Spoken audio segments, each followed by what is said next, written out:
Tell Us About Yourself is sponsored by bonusround.ca, streaming Canada's classic game shows on demand. Dive into the golden age of television with thousands of episodes of Canadian series that defined an era from anywhere in the world, all for just $1.99 a month. From iconic shows like Let's Make a Deal and Definition to cult classics like Bumper Stumpers and The Mad Dash, bonusround.ca brings you timeless entertainment that's fun, enlightening, and affordable. For less than the price of a cup of coffee, relive the magic of Canadian television history.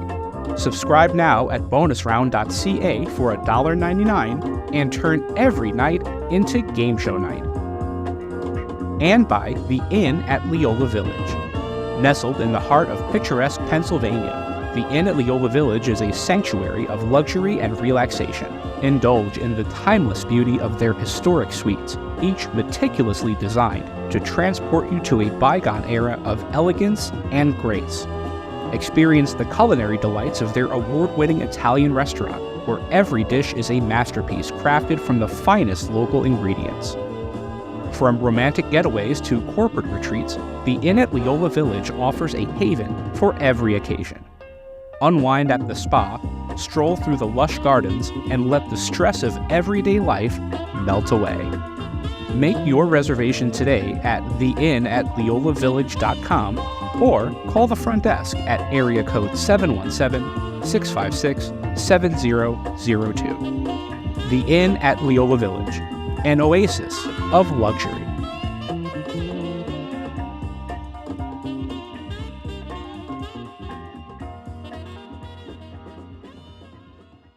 Tell Us About Yourself, Conversations with Game Show Contestants is produced in partnership with the Strong National Museum of Play in Rochester, New York, one of the largest history museums in the United States, and one of the leading museums serving families with highly interactive exhibits and programs. Since 1968, the Strong Museum has been dedicated to exploring the ways in which play encourages learning, creativity, and discovery, and how it illuminates cultural history. And their National Archives of Game Show History. Founded by industry veterans Bob Bowden and Howard Blumenthal, the archive is home to thousands of artifacts representing over 80 years of broadcasting, including props, set designs, video interviews with game show professionals, and other iconic elements from the history of television at play. For more information about the National Archives of Game Show History or the Strong National Museum of Play, visit museumofplay.org or call area code 585-263-2700. Blue 35.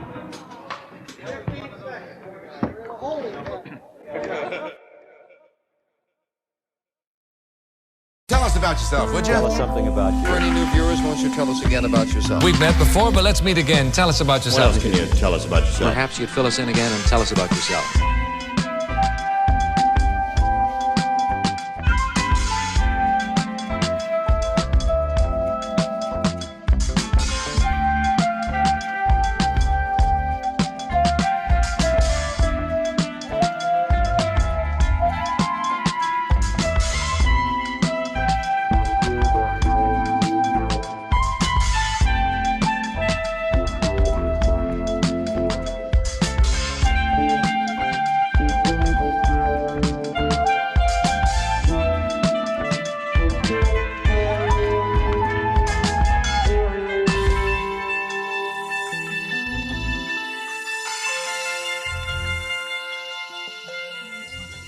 To $8,800, we go to David Madden.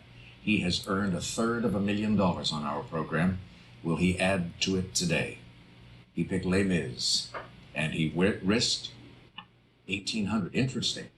That takes you down to $21,400. So it's all up to Willie J. And he's got that sheepish little grin because he picked Camelot instead. So the wager now is very important. 21,801. Sorry, but congratulations, David Madden, once again, a winner. My name is David Madden. I'm originally from Ridgewood, New Jersey, although right now I'm living full-time on the road. And I do that as part of my job as Executive Director of International Academic Competitions, which is exactly what it sounds like. We run quiz tournaments for kids all over the world.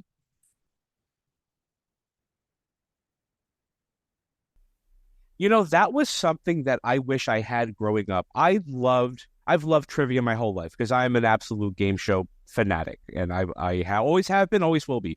But that was something that I never had growing up, Quiz Bowl or any sort of academic competition in that way. So I'm always envious of people who grew up with Quiz Bowl and grew up sort of entrenched in that arena. It just looked like so much fun.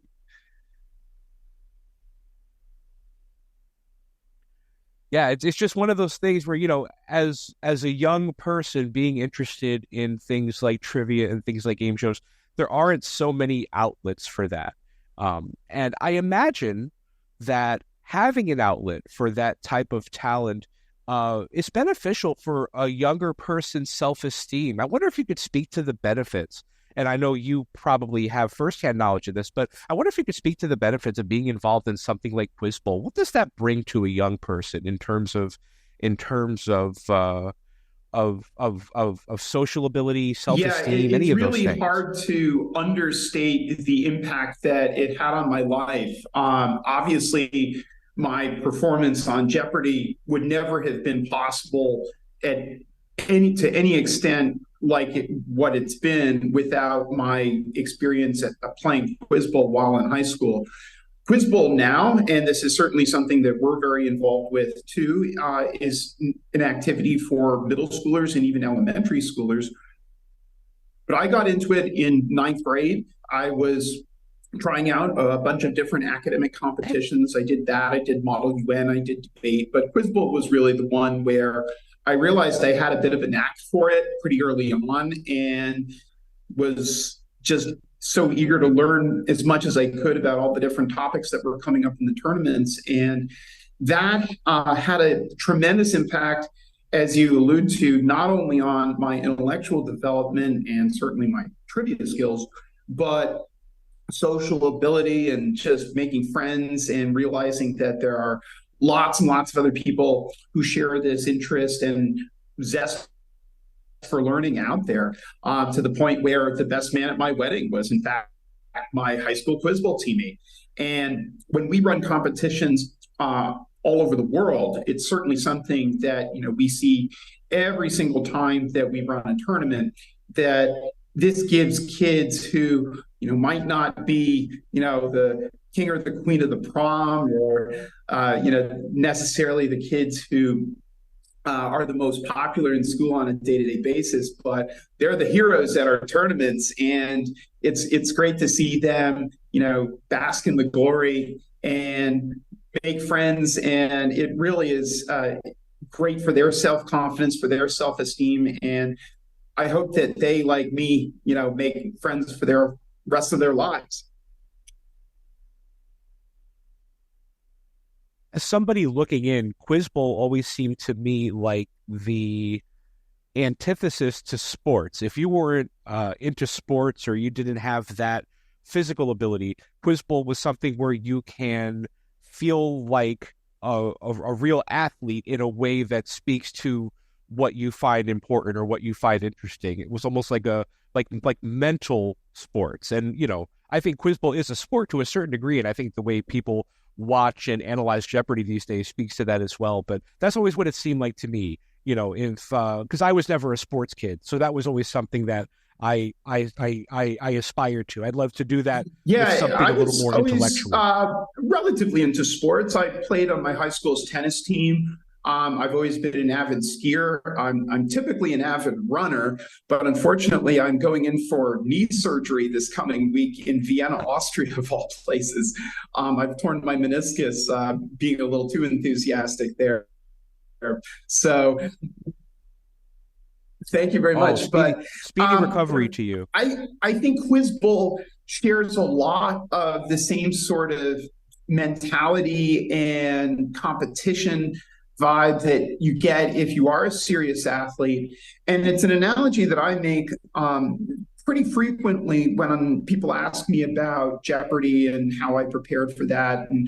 And what I tell people is that when I was in high school, I approached Quiz Bowl, I think, about as intensely as a serious high school athlete would approach their sport. Though that honestly was really only true for the last 2 years I was in high school. The first 2 years, we just didn't really have that many tournaments to attend. So there wasn't nearly as much of an incentive to study hard.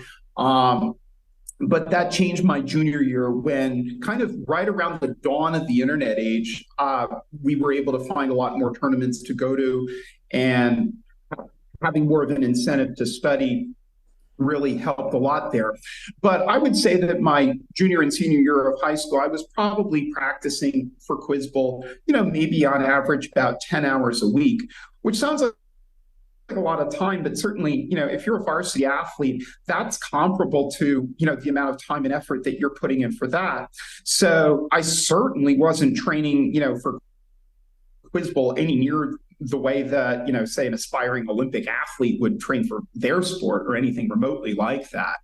But that was enough. That effort that I put in, really just my final 2 years of high school, really what it did to me was that, and I am by no means, an outlier in this regard. I think, frankly, that the vast majority of great Jeopardy players over the last few decades were able to, whether in high school or in college or maybe just in pub trivia leagues or things like that, went through a similar process where so much of what we call the canon for both Quiz Bowl and for Jeopardy, and they're different canons, mind you, but there is, of course, a lot of overlap. All of that, to the outside observer, if you don't have that level of incentive to study and train, I can see why, if you watch somebody on Jeopardy, it's sort of like, why, how on earth does anybody know this? Or why doesn't anybody know this? But so much of it goes back to just the fact that if you study and train for Quiz Bowl or, trivia leagues or things of that ilk, the key thing is it gets into your long-term memory. And unlike, say, studying for a test or an exam where you might be the world expert on the War of 1812 or noble gases or who only knows what, right before you take the exam. Rather, if you're training for Quiz Bowl or trivia the way that you really should, you're getting all of this into your long-term memory, and then it's just there, and it stays with you. And that's the beauty of it. It's that you don't have to go back and constantly review it once it gets into your long-term memory. So that's really a key thing. And I can assure you that there are thousands, tens of thousands of other people out there who I think are building on that, exactly that sort of skill set. And we see it in our competitions. And I think you're starting to see it on Jeopardy and some other quiz shows too, perhaps, that as this becomes a bit more of a relatively accepted, modus operandi for approaching the show or approaching Quiz Bowl, that the bar gets raised higher and higher, and that the quality of play gets better and better. So, and that's great to see, right? I mean, people are getting smarter, it goes against the whole, declinism rhetoric that we often hear about with schools and, society. So at least in our one little corner of the world, I think we're doing a great job. It is wonderful to see. And I also feel like, as somebody who watches game shows, it has sort of necessitated the game show world to keep up. There are, in terms of the way questions are written, I mean, you can't get away with asking who was the 10th president anymore. So it's almost, it behooves game shows to come up with different ways of presenting this information, different, more creative ways of asking about the same information, in different frames and in different ways, and, in different sort of puzzles. I'm fascinated with that element of it. You mentioned the quiz canon, how there is a reliable knowledge base from which shows like Jeopardy, things like academic quiz competitions pull their information. And I had a conversation a couple weeks ago with another contestant who was on Jeopardy and didn't win, but was much more successful on other quiz shows. And she mentioned the importance of keeping up with popular culture and how that might not be part of the quote unquote quiz show canon, but it's as valid as knowing the presidents, and it's as valid as knowing, the periodic table. As somebody who is so firmly entrenched in the world of academic competition, at what point would we see a shift in that canon? At what point do things like, and I think about things like music, like hip hop, which has become so mainstream and has become such an identifying art form that it seems like more people might do well to know. At what point do we see things like that enter that canon to the point where they are worthy of being asked in the same way as other it's always more something academic that's subjects? an ongoing process, and there's no easy answer to that. Certainly in the quiz competitions that we run, but I think the same is true for other organizers as well. There's been a lot of debate in recent years about diversifying the canon to make sure that there are enough questions on women and minorities and parts of the world that might have otherwise been overlooked, certain artists, authors, musicians, as you allude to. And, that's just global culture evolving. And it's a great thing to see. That's certainly something we're encouraging with our question writers to be a little bit more daring and outside the box. At the same time, particularly say for our history competitions, there's a bit of a balance that we need to strike from the standpoint that, something that happened 10 or 20 years ago may certainly still be very significant for people to know about. But it's not the sort of thing that typically students are being taught in their history classes. So that doesn't mean that we can't ask about it, but we need to make sure that we don't get too far out ahead of our skis.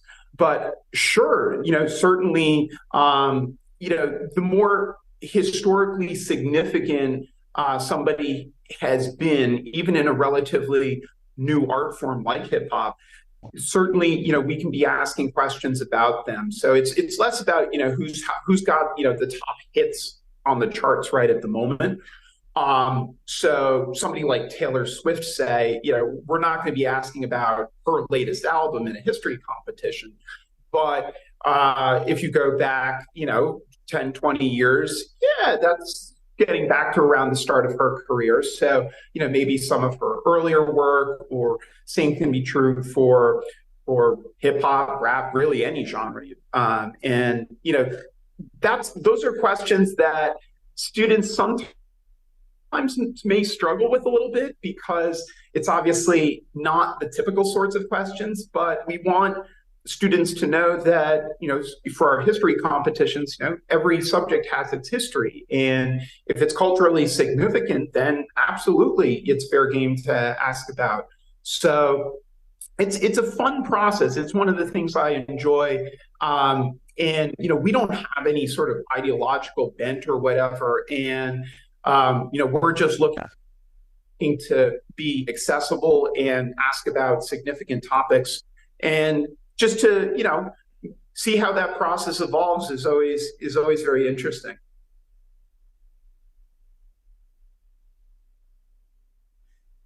I listened to an interview that Alex Trebek did with Howard Stern about a decade ago.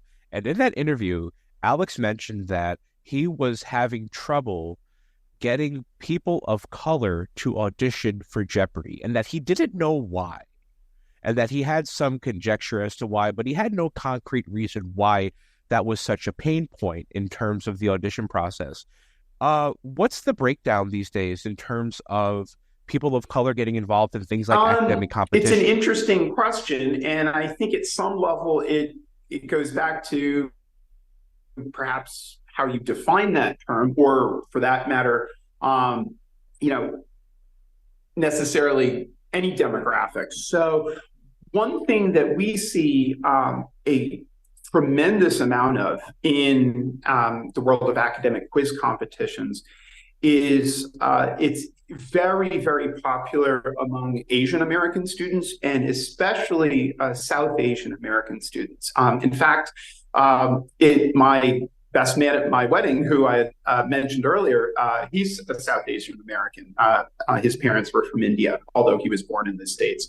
And I would estimate that while, as far as I know, maybe South Asian Americans are about maybe 2% of the US population, they may be close to a third of all students who are taking part in our competitions. Why that's the case, I don't want to speculate too much, but I know that historically, if you look at it, the Indian immigration that came to the United States back in, starting in the 60s and 70s and the 80s was very, it was often tilted towards to people who had academic qualifications, who were scientists, doctors, and those were people who really valued education. And I think they've continued to pass that on to their children. So that's something that we certainly still see a lot of. One thing that we would love to see more of are girls competing. And our competitions certainly are heavily tilted towards more boys than girls. But there are all sorts of cultural reasons for that I think, we can, we're definitely trying to make our tournaments as accessible as possible, but we're up against a lot there from the standpoint that I think American culture as a whole often very unfairly rewards boys for sticking their hand up, being very assertive, and the reverse may be true for girls. So that's something that we've seen quite a bit of, and we do what we can to make our tournaments as welcoming as possible for everybody. As far as Black Americans and Hispanic Americans are concerned, the same sort of thing applies in a sense, in that I think at times, why does any one group of people gravitate towards any certain activity? It's often because there are role models already out there, perhaps, who students and children say, wow, that person, I can see myself in what they've accomplished because they look like me. And that's, something then that just becomes kind of ingrained, I guess, with a particular activity. Here's something that's really interesting. When I got out of the Quizbowl world for a little bit about 20 years ago, I started playing competitive Scrabble. And it's at some level a similar skill set that's needed in terms of memorization and strategy. Obviously a different activity, but very much a mental sport, just the same way that Quizbowl and trivia are. And what was fascinating was that Black Americans were very well represented in the Scrabble community, and especially at very high levels of play, in terms of the percentage of people that would go to tournaments that I was at. And why there was so much representation there compared to Quizbowl, I'm not 100% sure, honestly, other than that I can imagine that at some level people were trailblazers, and then other people came and followed in their footsteps and said, hey, I can do that too. So it's certainly something that I understand. I can sympathize with Alex and the show there. We would love to have more students of color competing in our competitions too, but I think it's a pretty complicated subject, and there's no easy solution to raising participation rates, I'd say.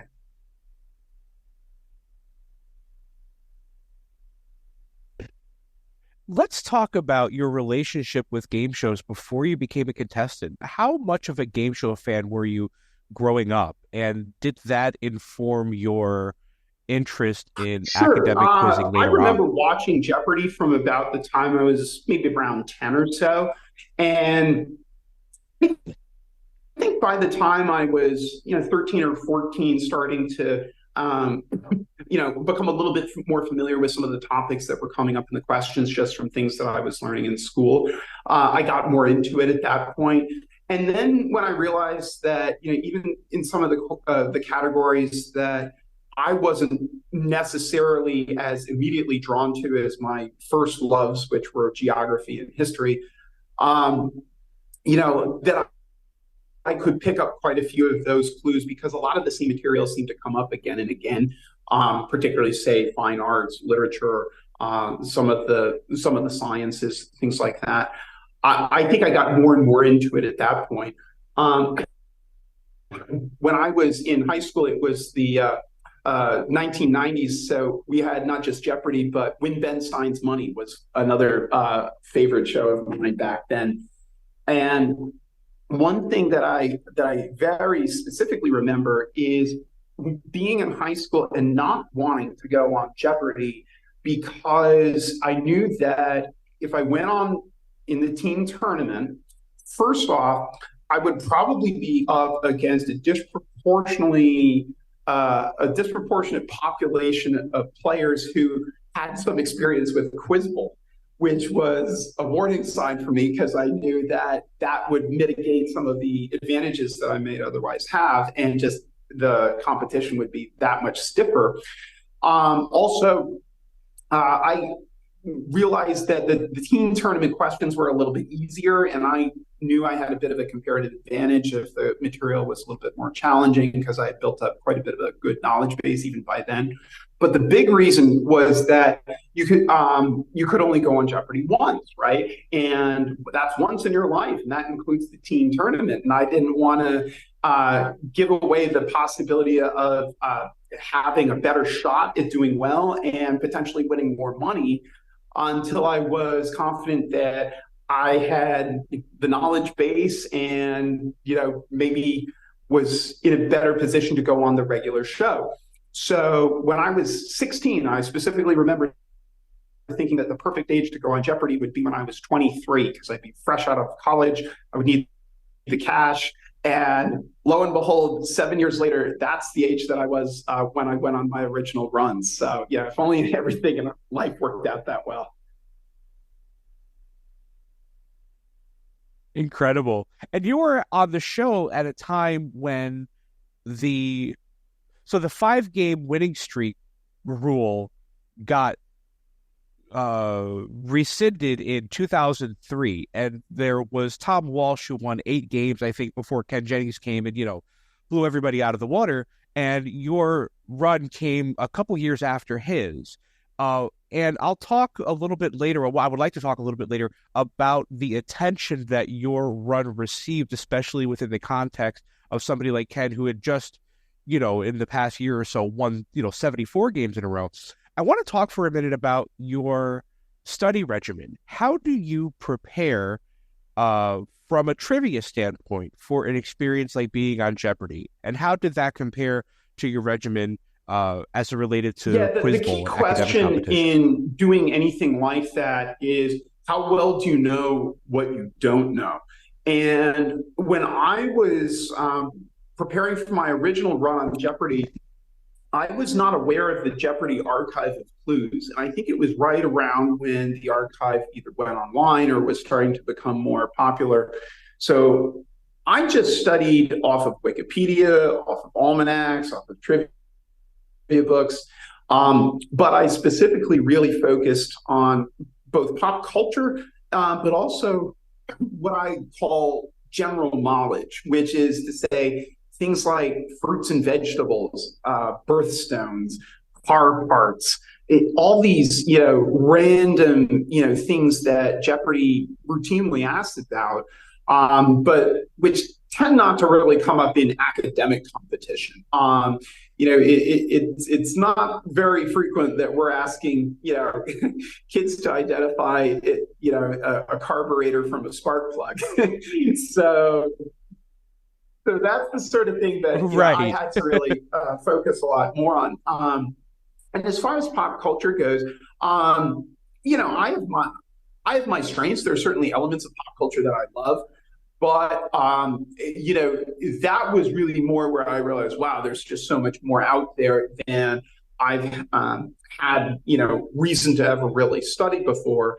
And so that really became, I think, the bulk of it for me. There was when I was going, when I knew I was going to, or at least, let me put it a different way, when I had tried out for the show and was in the contestant pool then, of course, I knew that my odds were not, particularly good of getting called because they aren't for anybody. But at the time that I went on my original run, I was living in Berlin doing my master's degree in Germany. And actually, I would call in to my parents, and it was 1 a.m. in the morning, Berlin time, 7 o'clock on the East Coast in the New York City area, and they would just put the phone next to the TV. And so I would just listen in and keep track on Microsoft Excel of, where the daily doubles were, how many questions I was getting correct off of my studying, how many questions I was getting right that nobody on the show knew. Things like that. And my parents just did this because they knew I was a big fan of the show, and they knew I was a night owl and a little eccentric. And they didn't know that I'd actually tried out for the show. So until my first episode aired, they had no idea that I was actually training for the show by calling in every night at 1 a.m. That might have been a little. Exactly. Wow, he must really like Jeopardy. A couple of times I did it, it was like, what? Do you want to do that? And then it just became part of the routine. And I would just call in. It's like 6:57 p.m. and they just put the phone next to the TV, and off I'd go. And mom would come back on the phone at 7:32 or whatever, and she'd say like, yeah, so how many did you get tonight? And it's like, I feel like, I don't know, 42 of the 60. Oh, how wonderful. Right. How wonderful. And how wonderful it is, and I'm speaking as somebody who is grateful to have this as well, how wonderful it is to have parents who affirm this interest absolutely. And support you in this interest. I think about, I think about my parents and just how supportive they were when they noticed what my interests were and just all the things that they did to facilitate those things. It's just great to have that support. I can't stress that enough. Yeah. And what I was blessed with was parents who knew the right balance between encouraging, my interests and certainly being extremely supportive of Quiz Bowl and everything else that I was doing like that. But at the same time, they didn't put pressure on me. They knew, I think, from pretty early on that I was rather self-motivated, that I was going to find my way in the world one way or the other, and that they just needed to kind of like every now and then just guide me a little bit in the right direction. And I remember that my parents encouraged me to read very, very early on. I learned to read when I was about 2.5. And by the time I was 3.5, I was obsessed with maps, even at that early an age. And I just, to this day, that's a lifelong obsession. I think Ken Jennings wrote a book called Maphead or something like that, and that's totally me as well. That my wife jokes that you can just put me in front of a map to this day, and if it's got enough detail, I can just stare at it for hours and be hypnotized.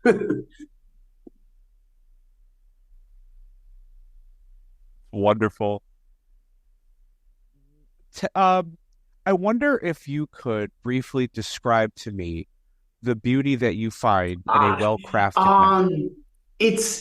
I think at this point, about, things that I wouldn't necessarily have otherwise thought of. One thing that I have a lot of fun with are sort of the geographic questions that are kind of, it's not that they can't be asked about in a certain way that fits Jeopardy or one of our quiz competitions, but it's sort of like the things that you wouldn't necessarily think of, like what country has not just what's the capital or where a country is, but how does the geography of a country impact its economy? What are the geographic determinants on a country's history? What have they been? And if I can look at a map and think, oh, you know what, I had never quite thought of that before, but certainly that's something that that I would find interesting or intriguing. As I mentioned earlier, I live full time on the road. In a given year, I visit about 40 countries, just doing running the competitions that I run for kids all over the world.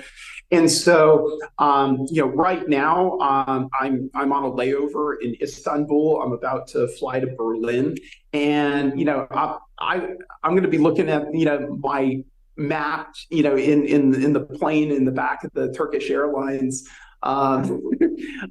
magazine, just saying, okay, so how many countries is that going to be between Istanbul and Berlin that I'm flying over? Fun things like that. Sure.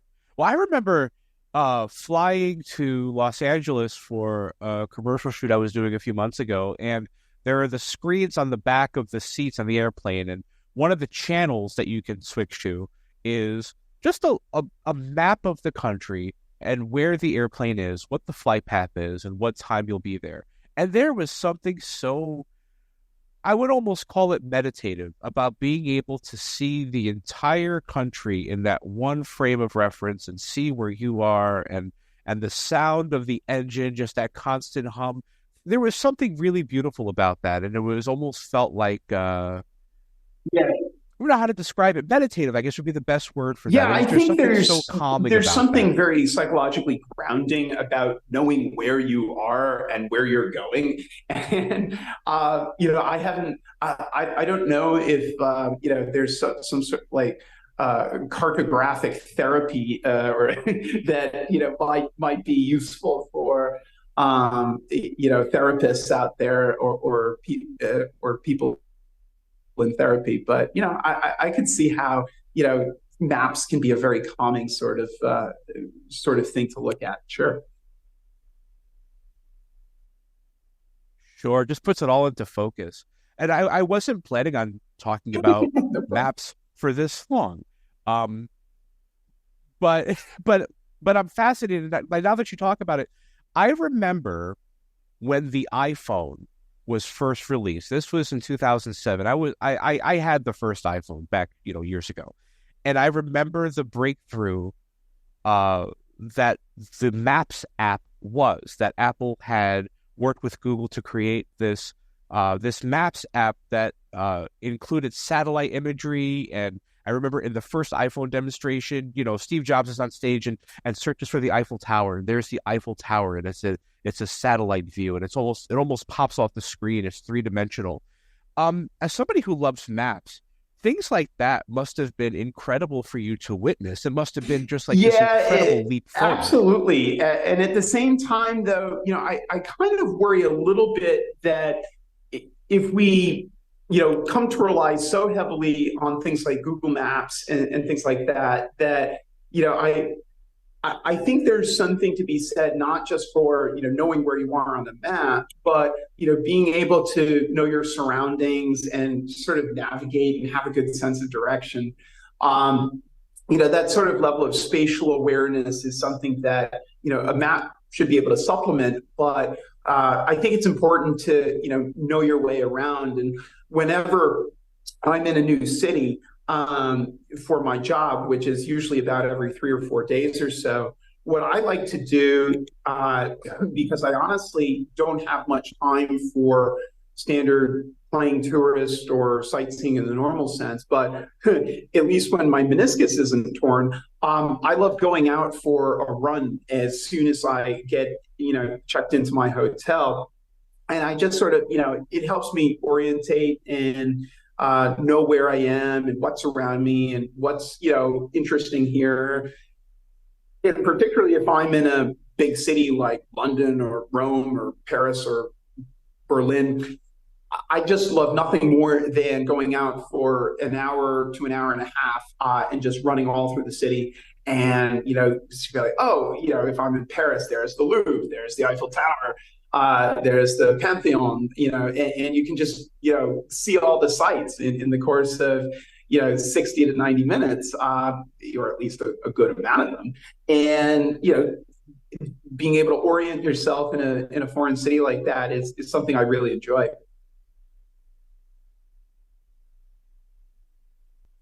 All right. It's been 45 minutes. I guess we should talk a little bit about Jeopardy. So tell me in your words what your achievement was as far as winning streak, as far as your performance on the show. So I'd love to hear it from you. I have 3 records, although actually I'm not sure one of them's a record anymore. But I, for those who are listening to this podcast who are probably stat heads and intrigued by this sort of thing, I have 3 things that particularly come to mind beyond just the length of my run or things like that.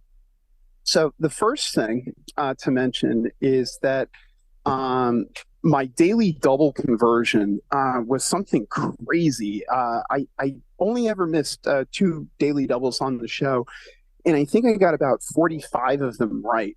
And part of that is that I would go hunting for the daily doubles, which was something that now everybody does, but back in the day, the show really discouraged it.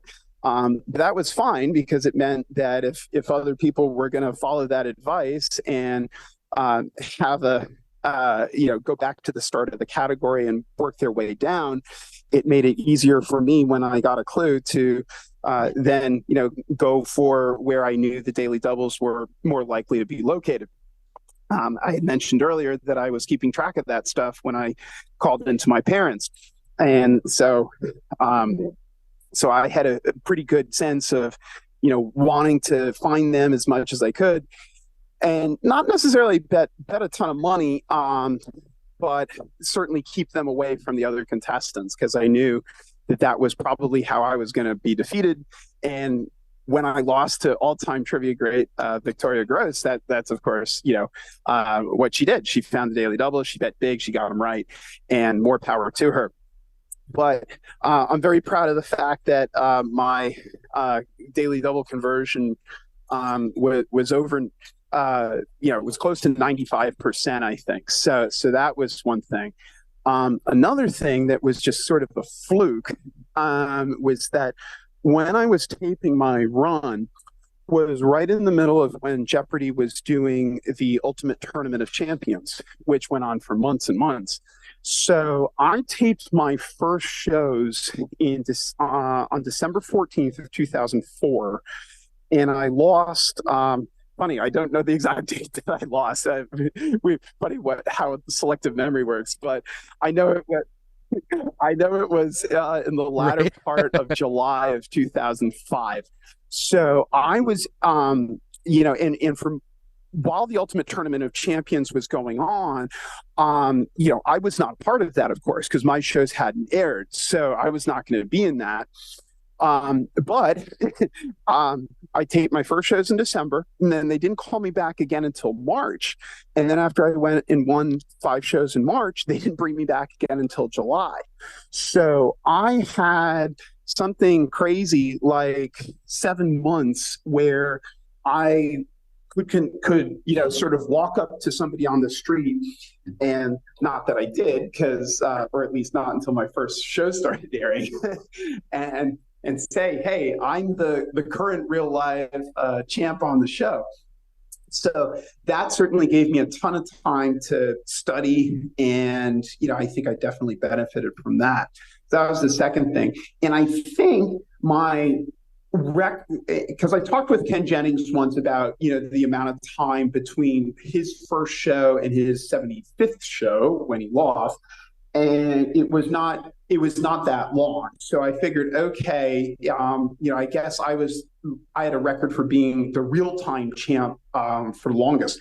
But I think Zach Newkirk, who I believe was the champ, if I'm not mistaken, when COVID broke out, I think he may have surpassed my record in that regard, because obviously the show, like everything else, went on hiatus. So that was my second thing. But the third thing I think is probably what I might be the most proud of, just because it was something that ended up having, causing a little bit of controversy on the show, I think, and that was Watson. So IBM brought me and a whole bunch of other former contestants to its headquarters in Westchester County, New York, to beta test Watson. And I went undefeated against Watson. I played 2 games and I won both of them. And I don't think anybody who played Watson in multiple games went undefeated, whether in beta testing or any other arena that Watson was used to play Jeopardy. So I think Watson has moved on to hopefully some more useful things in a sense, particularly when it comes to curing diseases and things like that. But I'm undefeated against Watson, right. So I was quite proud of that. Well, that's an incredible achievement. The thing about Watson that I feel like always gets lost in the shuffle, because really, for anyone listening that doesn't remember, Watson was the computer designed by IBM it was designed for many things, but the main application at the time was to play Jeopardy. And there was a huge sort of 2-day exhibition match between Watson and Ken Jennings and Brad Rutter, and Watson ended up beating both of them. And it was a sort of landmark thing for machine learning and artificial intelligence. But one of the things about Watson that I feel like gets lost is the idea that Watson didn't only have to know the correct response, it also had to signal in. So there wasn't, to that degree, and correct me if I'm wrong, there wasn't too much of a physical advantage that Watson had over everybody else, because you were all armed with the same signaling device. Am I correct? And that's actually where Watson and I have a little bit of an issue.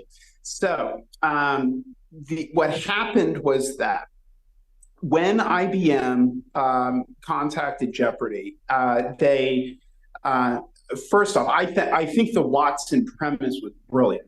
To have a computer that was able to play Jeopardy, and of course now AI has advanced in leaps and bounds since then, because the Watson games were over 10 years ago at this point.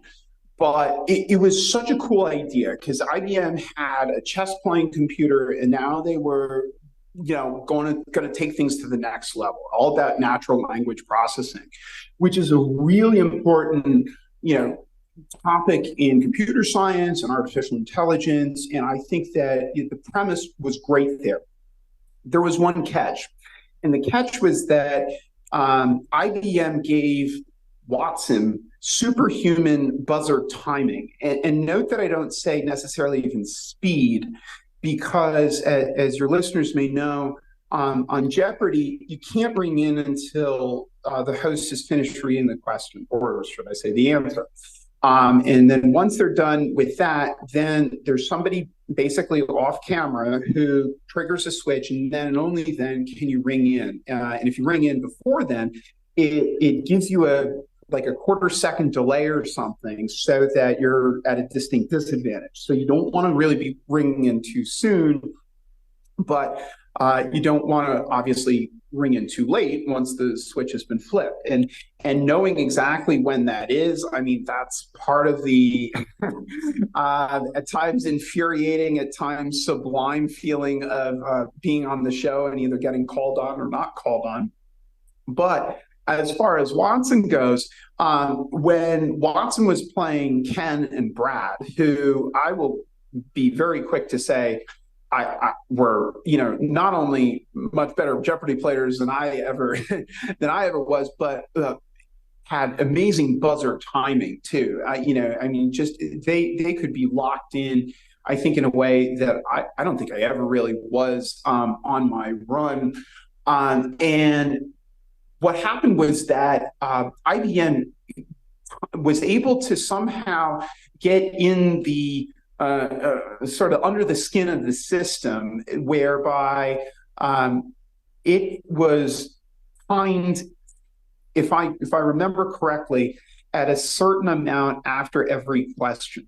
But that amount was far closer to when the switch was flipped than any human player, whether Ken, whether Brad, even Holzhauer, would be able to achieve.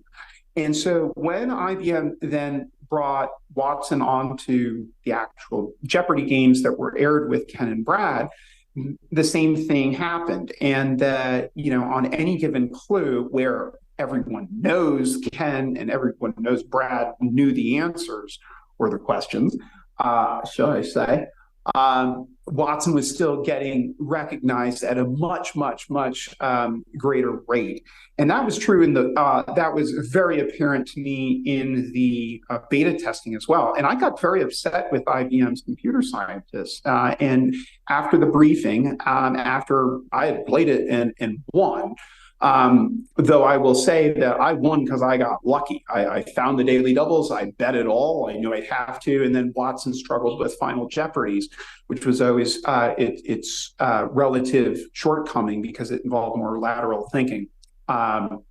Famously, Watson said, what is Toronto for category that was U.S. cities, right? And that was a Final Jeopardy snafu.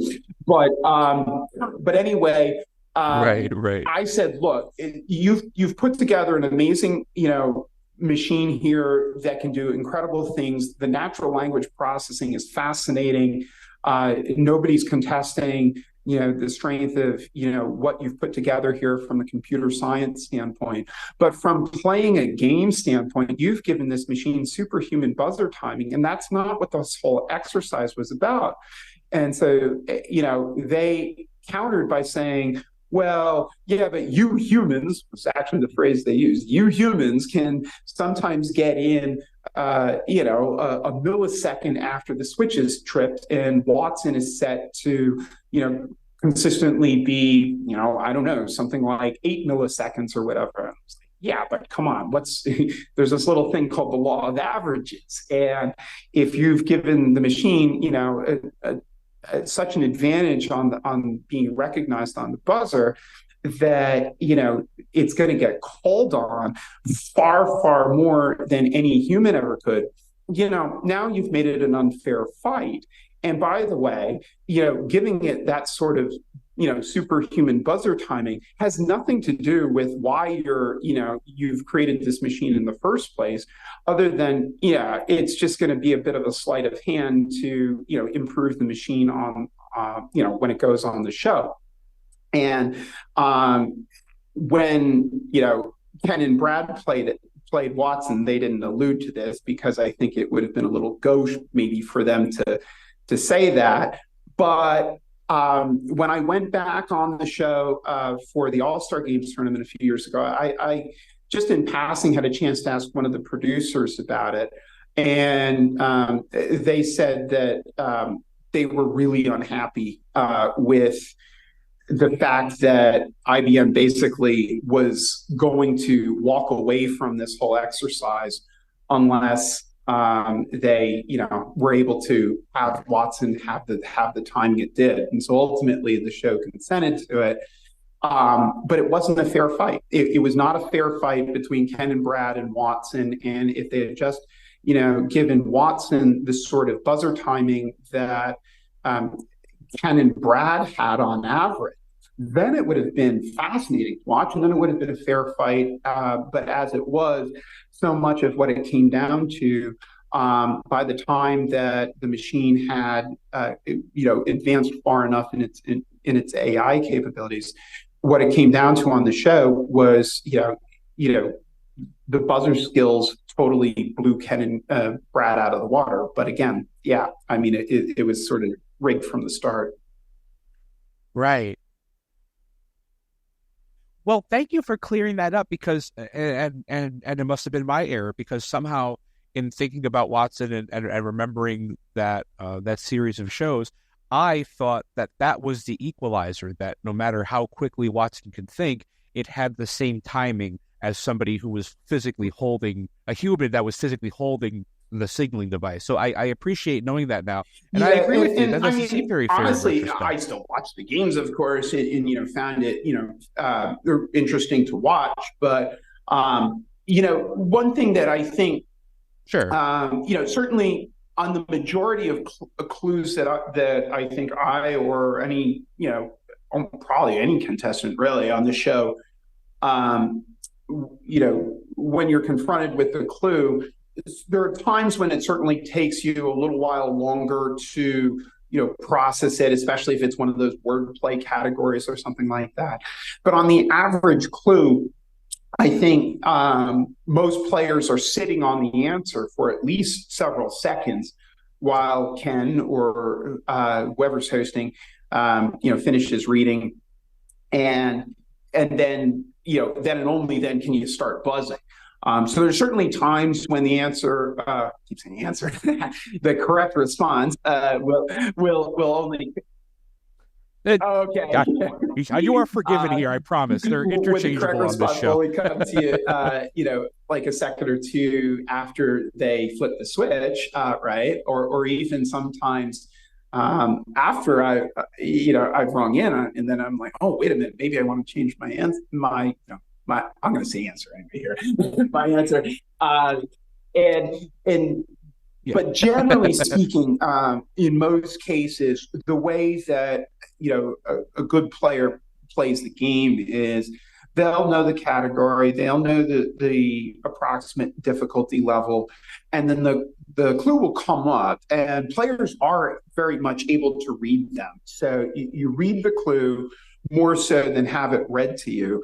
And your eye just goes to, the key words. So, if the category is world capitals, it can say, blah, blah, blah, Little Mermaid, blah, blah, blah, but then all you see is like, oh, Little Mermaid. So obviously we're in Copenhagen.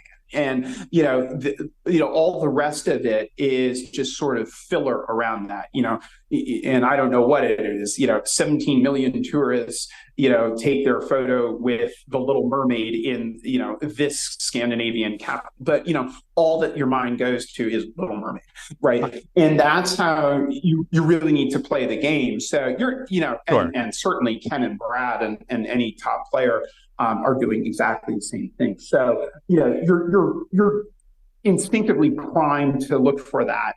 And so, when I'm watching at home or just in general, for people who don't watch the show frequently or whatever, again, it's like, how are you coming up with, the correct response so quickly? Like, I haven't had a chance to, read the clue or hear the clue, and I'm like, yeah, but I'm just immediately I've been watching the show for over 25 years, and I know how the writers think, and I know the clue difficulty in the category, and it's just an instantaneous response. It's like a baseball player having a tenth of a second to react to whether the pitch is a 96-mile-an-hour fastball off the plate or a curve that's breaking down and in. And it's an instinct at that point. You're not even really thinking about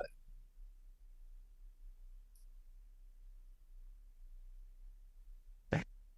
So a 19-game winning streak is incredible, even in the context of other players who have since surpassed that, even in the context of somebody like Ken who won, 74. 19 games of Jeopardy in a row is an incredible achievement, especially given the factors of, you're under the lights, you're on television, you're in the thick of it, you're not playing the game from home. I had the chance to talk to a man named Tom McKee, who was on Tic-Tac-Doe in the early 80s and won 88 games in a row. And he had the world record, I think, for not only the longest winning streak on a game show, but also the highest winnings total on a game show for years, I think until Ken, if I'm not mistaken. And we talked about when he finally lost, and it was after months and months and months of being on the show. And he described a sensation that came close to feeling like relief, like it was a relief. And I wonder if you could take me back to that final game. And does that ring true for you at all as it relates to your experience? Was it relieving to be released from that pressure of competing on the show? No. Okay. And I'll tell you why. I was having so much fun with it. I'll tell you, when I was stressed my first show. I was stressed because of what, again, I had said earlier about only being able to go on the show once in your life. I mean, how many things in life, of course, now it's a little different with all the second chance tournaments and things like that. But, back in my day, when it really was a one-off, how many things in life are like that, where you don't get a second chance. So, that first show that I was on, I can't ever recall being so stressed, ever in my life. Just because I knew that, this was the one chance. And, it really meant a lot to me. And it was something that I had been preparing for years, and knew that, that I had a good shot at doing well if I could, just sort of relax a bit. And in that first game, I played rather tense. I made a stupid mistake about, I think in a category of like 7-letter edibles, I said something that had 9 letters or something, it was really, really nerve-wracking. But as soon as I got that first win under my belt, literally 95% of the pressure was off. And from that day forward, the Jeopardy gods, have owed me nothing. And, I was always able to take that approach of just like, okay, I'm playing now with house money. The one thing that I wanted, the one thing I think almost everybody goes on the show wants is that one win.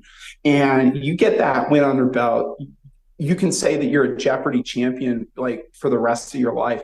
I read somewhere once that there are more Americans out there who have won an Olympic gold medal than a game on Jeopardy.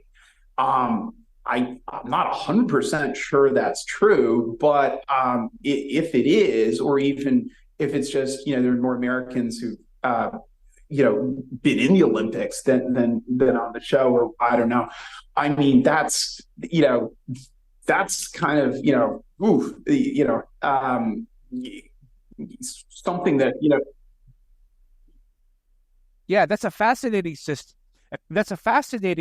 statistic.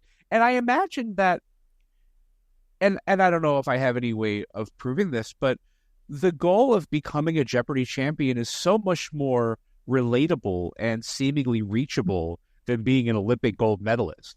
And, just the prestige that comes with becoming a Jeopardy champion, I'm sure you know as well as anybody.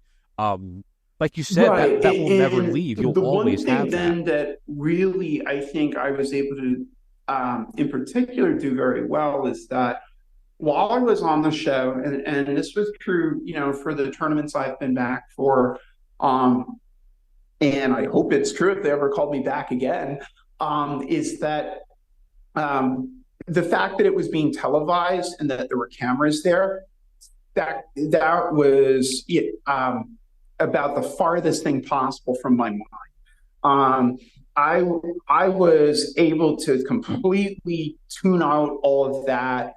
And at that point, it was just,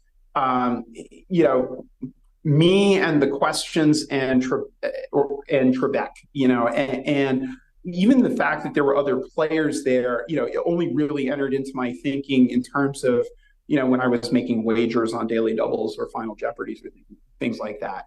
I was just zoned in. It was, it's like this total state of flow where, you're just, you've trained for this for years, you trust your skills, and then you just, let it do, that sort of instinct do the work. And I had no, qualms about this being televised or that millions of people were watching it. I mean, for me, it was just like, playing in my living room. It really didn't feel like there was much of a difference. Well, God bless you for that, because a lot of Jeopardy contestants struggle with the show element of the game show, And it's true, I think, of any show of that type. You can know the game and you can study and have optimal strategy when it comes to playing the game. But if you don't have a grasp on the show element of it, being a telegenic contestant, that's something that can take you out of the running really early on. So that's an incredible skill to be able to just focus on the information. Yeah, but I think it goes back to the fact that it's so much fun, and that if you're really enjoying it, even at the times when you're ringing with the buzzer, you're not being recognized, or your opponent pulls a daily double and gets it right and all that. I mean, that's part and parcel of the show. And when I went back on for the All-Star games, I think that may have been the most stressed that I was ever since my original first game. But there, it was because now I had teammates and I didn't want to let them down. Particularly as at the time Brad Rutter still had his undefeated streak, and now I was charged with defending that on top of everything else. So that was certainly something where I felt a little pressure, but I didn't let it get to me. But it was, that was something where I noticed it a bit. The other thing I'd say, sort of in a similar vein, was that when I was playing in the All-Star games, I got a Final Jeopardy on geography, and I got a Final Jeopardy on history. And those are not only my best subjects, but those are the subjects that I, in particular, run academic competitions in. So our events, run the gamut, and there are certain competitions that we run where questions are on all aspects of academic topics, but predominantly we run the National History Bee and the National Geography Bee. And I needed to make sure that everyone watching me who knew that was what I did for a living, that I wasn't some sort of fraud or whatever if I got questions on those topics. But thank God I got those I got those questions and correct, and then the pressure came off, and I was able to enjoy the rest of it a little bit more. But again, that's a different sort of pressure than the cameras and the lights. I always just thought that was cool. That wasn't anything to be scared about. Yeah, for sure. Yeah, to me, that's always one of the most fun parts of doing a show like that. Brad Rutter is from where I am right now. His hometown is Lancaster, Pennsylvania. His high school is across the street from where I get gas on my way to work. And he still would that be Manheim Township by any chance? Yeah. Do you know what my connection with? That's exactly it. Yep. Okay, so this is an anecdote that I believe Claire McNear used in her book Answers in the Form of Questions, which is a whole history of the show. So when I originally tried out for the show, I was, as I said, in Berlin doing my master's studies, and I had some money saved up from having run a campus food delivery business the prior year. So sort of like an early form of Uber Eats, you could say. And I had a friend by the name of Jeff Hoppus, who had been on the Quiz Bowl team with me at Princeton. And there was a third member of that Quiz Bowl team too, Larissa Kelly, whose name I'm sure is familiar to many listeners. And so we were all on the Princeton Quiz Bowl team together. Sure. And Jeff and Larissa were a year ahead of me, and they got married right out of college and then went out to Berkeley to do grad studies. And I went the other direction over to Berlin. And then Jeff and I had another mutual interest beyond trivia, which was bird watching. And so I've been a very keen birder since I was about 11 or 12. And Jeff and I had the idea of going birding all around California. So I flew from Berlin to San Francisco to meet up with Jeff. And it was only after I had booked the flights that I thought, gee, I'm not going to be too far from Los Angeles later on in the trip. Maybe we could try out for Jeopardy together. So I call up the show and say, this is back when they still did tryouts in Culver City, and said, are you going to be doing tryouts, at any point in May of 2004? And because that was when I was going to be there. And because of Jeff's academic schedule, we were only able to be in the LA area on one of 3 days, May 12th, 13th, or 14th. And it just so happened that May 13th was the one and only day that month that they were doing tryouts. So, the luck was with me from the get-go.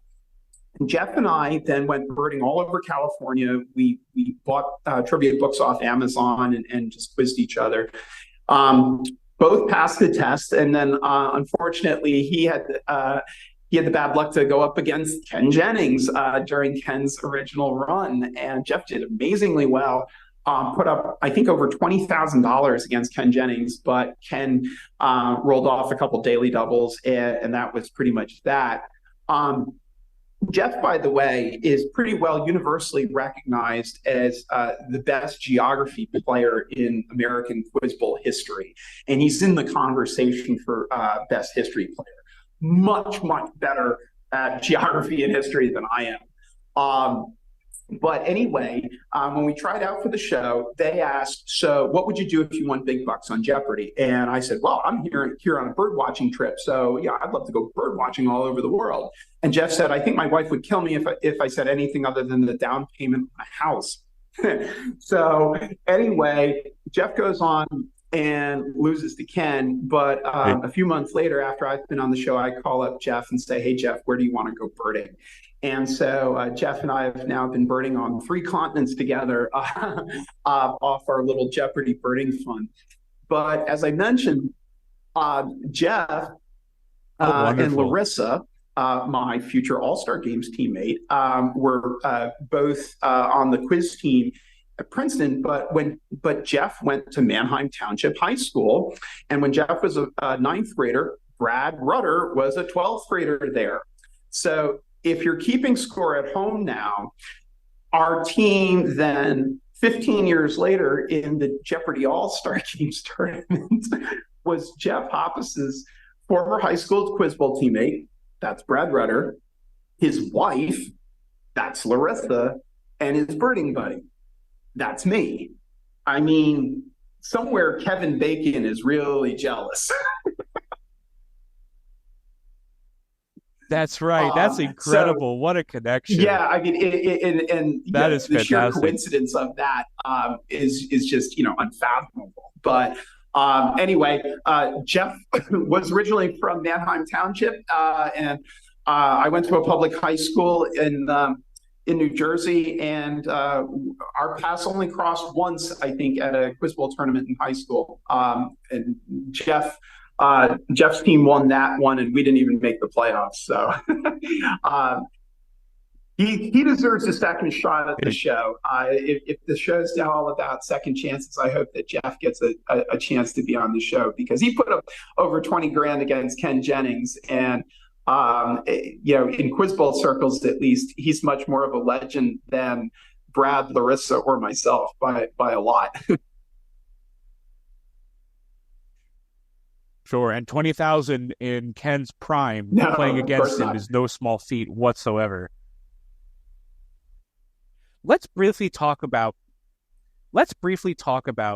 any media attention that you might have received as a result of this winning streak. Because again, this is in the wake of Ken Jennings. You're just a couple years after that 74-game run. And I think that a prolific Jeopardy contestant becoming a media personality is a relatively new phenomenon. I don't know that that happens so often throughout the run of the show, even as people were winning, 8, 10, 12, 19 games in a row. That wasn't necessarily such a foregone conclusion that you'd see them, on Good Morning America, and you'd see them, writing books and doing, live Q&As and all that.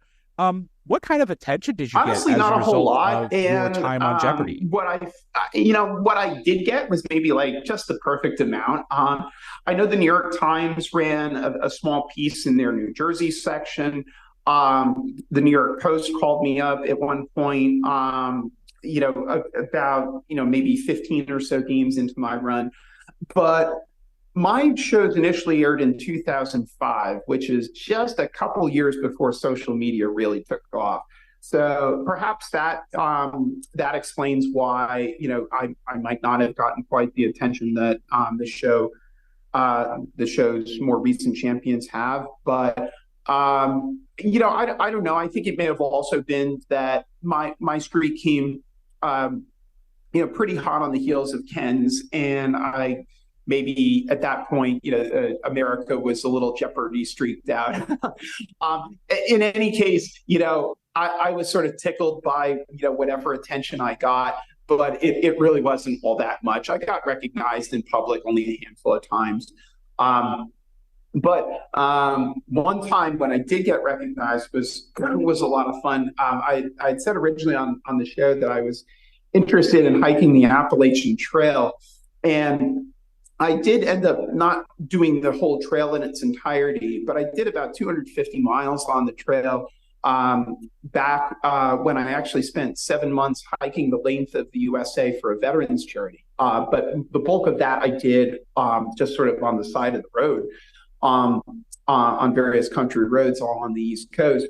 But while I was just off the Appalachian Trail at a pretty well-known rest stop for hikers, the guy who ran the rest stop would look at me and said, "David Madden, I was wondering when you would show up here," because he had seen the episode where I had mentioned my desire to do some of the Appalachian Trail. So that was kind of fun. That is fun. That's really fun. And I did read about your hike along the East Coast. That was to raise money for the Fisher House Project, right? And they pay for hospital arrangements or hotel arrangements for the families of that is correct. Veterans Yes, and military hospitals. My is that junior correct? roommate in college served our country in Iraq and was wounded there. And when I sort of had a desire to do a big hike, I realized that, hey, if I went off the Appalachian Trail and went more through cities and towns and where there were a few more people, I could raise more money and more awareness for a good cause. And they do amazing work on behalf of our nation's heroes. And I was very happy to support them all through the hike. And Jeopardy made a nice donation to the Fisher House Foundation as well. That's wonderful. And thank you so much for doing that. Looking at such a large parcel of land and being able to experience that, what was your big takeaway from seeing so much of the country? What images or thoughts stay with you as a result of that experience? It's a message that can't be heard enough, particularly in the year 2024. There are 340 million Americans, and something like 999,000 of them are really good people. And, regardless of whatever politics, beliefs, background, you name it, that somebody may come from, I had just the time of my life walking around the country. And whether I was in the middle of the Bronx in New York City, which I hiked through, rural South Carolina, wherever I went, people were friendly, and I had a great time. And I get that being, a white male, I've got, some privilege there that maybe impacted that outlook a bit. But all I'll say is that I met an amazing number of great people in all parts of the country and had a great time, whether I was north or south or urban or rural. And being able to, meet people from so many different walks of life while just, at a rural gas station in northern Maine, or at a barbecue joint in South Carolina, or on the beach in Florida. That was really, I think, my big takeaway from it, from an experience standpoint.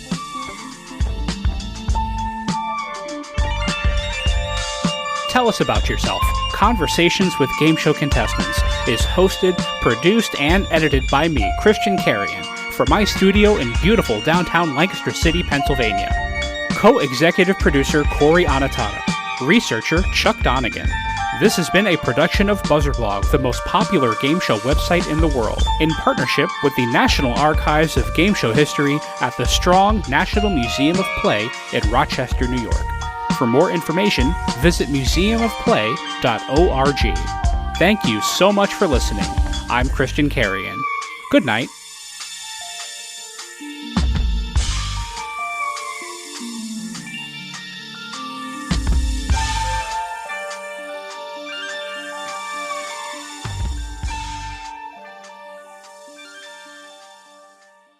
Tell Us About Yourself. Conversations with Game Show Contestants is produced in partnership with the Strong National Museum of Play in Rochester, New York.